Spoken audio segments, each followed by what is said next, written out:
Cannae was a masterpiece, but victory is a treacherous ghost.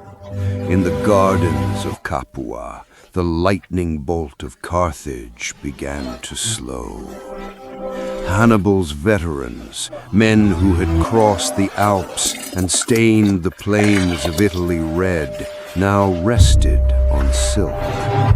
The air was sweet with jasmine and wine, but beneath the luxury, a silent poison was working. Rome was not dead. It was breathing, rebuilding, and waiting for the lion to grow soft in the sun. Then came the shadows.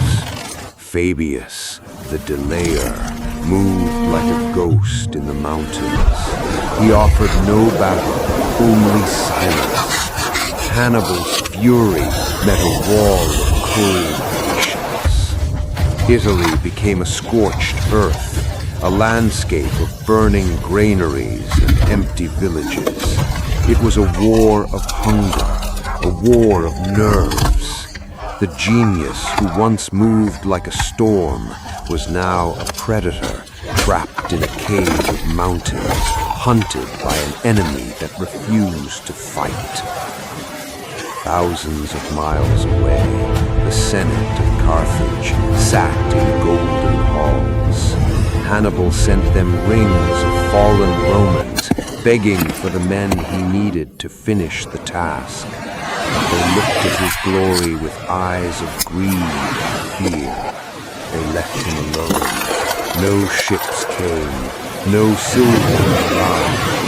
In the mud of Italy, the greatest general in history became a forgotten exile, sharpening broken swords while his own city turned its back on him. Hope arrived in a hurry. At the Meteorus River, the last chance for victory died with Hannibal's brother, Hasdrubal. When his head was thrown into Hannibal's camp, the lion finally saw the face of his destiny.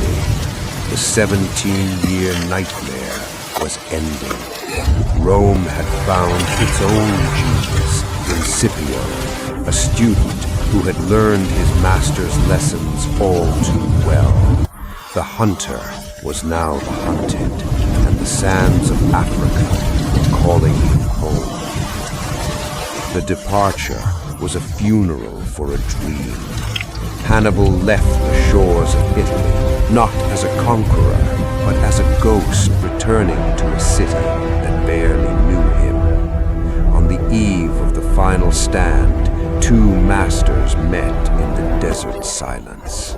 Hannibal and Scipio, the past and the future of war. No peace could be found. The drums of Zama began to beat in the dark. The lion had returned to the dust, but the shadows of Rome